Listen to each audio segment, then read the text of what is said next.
seen this problem from time to time, I think, on SMO, Singapore Math Olympiad competition.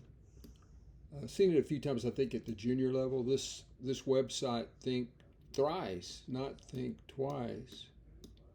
Cute play on words. Think thrice, contrasted with think twice. Very good. Now, this site posted one that's similar. It says, there's kind of vague instructions here. It says, what can n be? Well, that's vague. It turns out he just wanted to look for the biggest n. I'm a little more precise here. I'm saying how many integers x will make this an integer, make this expression an integer. Now, very quickly, if x equals 0, we get to 20 over 4, right? Which is certainly a member of z. That's equal to 5, and we'll just say member of z. You could say a member of the positive integers if you want to, or the natural numbers. Now, but that's the only one that's clear by inspection. If you try 1, you would get, what, 21 over 6, which is not. So you see 0 was easy to pick off, but is that the only one? How many? We're just looking for how many. Yeah, it turns out the approach here is based on something that most of us, I guess, learned somewhere along the way, maybe middle school, called long division. Synthetic division is another way to make long division not so long. The approach, I'll do it like this. This is the way I've seen it done. I don't do it very often, really.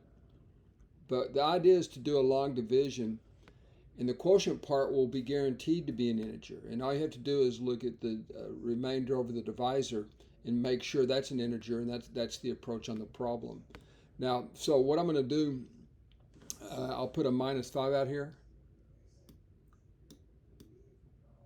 because -5 is what makes this linear factor equal to 0.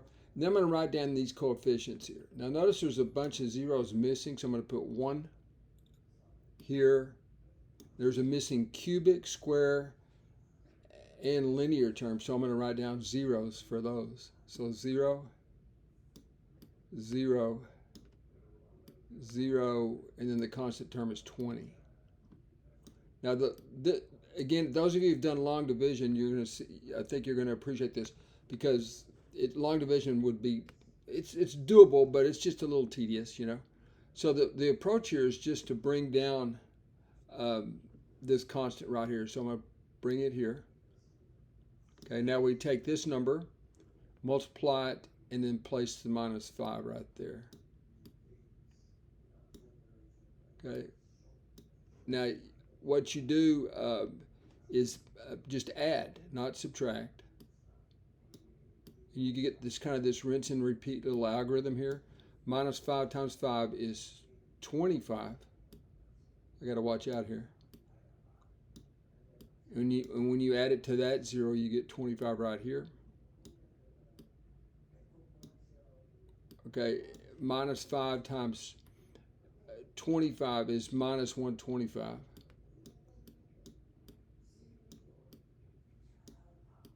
When you add it to this 0, you get -125. Then 5 times 125 is 625. The minuses cancel. So 625 gets added to this constant 20. You get 645. Okay.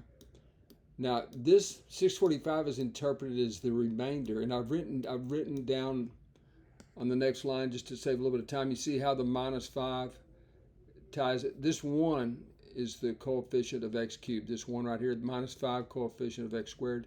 25 coefficient of x -125. So we get to this part right here. Now, this circled piece right here is guaranteed to be an integer. You don't have to worry. I'm not going to circle it, but this part right here, the dividend, or what is that? I guess that's the quotient. Yeah, that's the quotient. The quotient's guaranteed to be an integer just because it's a polynomial and an integer variables. So all we have to do is count the divisors of 645. Now 645 is clearly divisible by 5, and also if you sum the digits, 5 plus 4 plus 9 is 15, that's divisible by 3. And so with a little bit of work, you're going to get 3 times 5 times 43 is your prime factorization. There's understood exponents of 1. Very well-known combinatorics result says that you can increment each of the exponents. It's very, very easy if you work through this yourself to see why this is true. And just doing this for documenting the process here. Okay, now when you take that product, you get 8, and what that means, positive divisors. 8 positive divisors. Now for every positive divisor,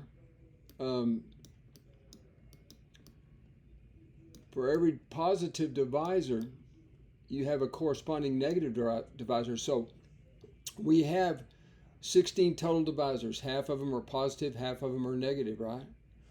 And so all you got to do is ensure, and I just wrote it down here, whenever x plus 5 equals a divisor of 645, okay? Well, there are 16 of those.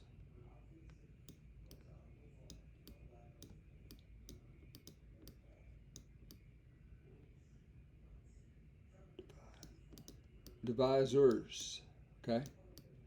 So really, the answer to the problem is already, I mean, that's it, it's 16, because just equate this to any of the divisors, and you will turn this entire piece into a integer, so you have an integer plus an integer, right? If x plus 5 is equal to a divisor of 645, this evaluates to an integer.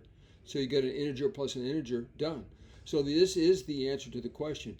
16 is the answer to the question. Now you may feel a little unsettled by that, but let's just take a look at a few of the divisors. One of the divisors. One of the divisors would be 3 times what? 215, right up here, folks. One of the divisors would be 3 times 215. So let's write that down. 3 times 215 is one of the 4 divisor pairs, right? Okay, 3 times 215 is 645, right? So you could set x plus 5. This is all completely unnecessary because we've already answered the question. Now, to answer the question that Think Twice was doing, you would just you would set 645 equal to x plus 5, and you get 640 done. That would be the largest x that would get the job done. But so you would set x plus 5 equals, this is just an example right here. And so we would get x equals to, 210. Now one that's easier to check, x plus 5 equals to 3. That implies that x is equal to -2. Now that's something we can check if you want. X equals -2. And again, I want to remind you, all kinds of questions you can ask. This is the answer to the question. There's 16. This can appear, this resolves to an integer exactly 16 times. So that's the answer. But let's just check out -2 for grins to see what it gives us. If you put a -2 right here, that gives you 16. You would get 4 over, right? If you put x equals -2 in here, this part gives you 16, which is 4. Something's wrong here. If you put -2 in here, you get 3. What happened? X plus 5 is equal to 2. Anyway, this is the answer to the problem, but it looks like I may have made a mistake right here. Now, x plus 5 is equal to 3 implies x is equal to -2. Interesting. Well, that casts a little bit of doubt, because 3 times 15 is a divisor pair, right? And so if you set x plus 5 equals to 3, you definitely get x is equal to -2. -2 to the 4th power is 16. 16 plus 4 is 4. Something's weird here. I know 16 is the answer. I'm just making some sort of mistake right here. But anyway, folks, 16 is the answer.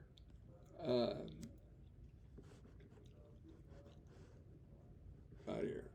And I'll try to figure, let me know if you can figure out where I was messing up there. That had to be correct, what I was saying earlier. But that is the answer. If you want to stick around, I'm going to go ahead and think through this and see what happened. Okay. 3 times 215 is definitely 645, right? Okay. And so x equals -2 would be a solution to this equation. 2 cubed is 16. Oh, sorry, folks. My bad. This is, let me erase this. Okay, you probably caught that. The mistake I made was this should be, let me just mark through this. This should be, just erase all of this.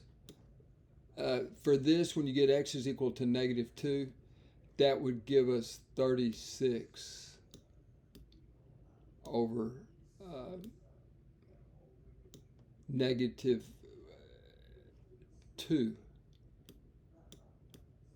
Right, folks? Over negative, if you put a -2 right there, you get, if you put -2 right here, folks, you actually get 36 over 3. All right. I was thinking the minus stayed there, but anyway, equals to 12. Okay. So that is a check on the process. And there's 15 other ways you could do that. Notice when x is equal to 0 correspond to the 5 you see right here. Okay, the divisor of 5. So, but anyway, that does it. Thanks for viewing. Let me know what you thought.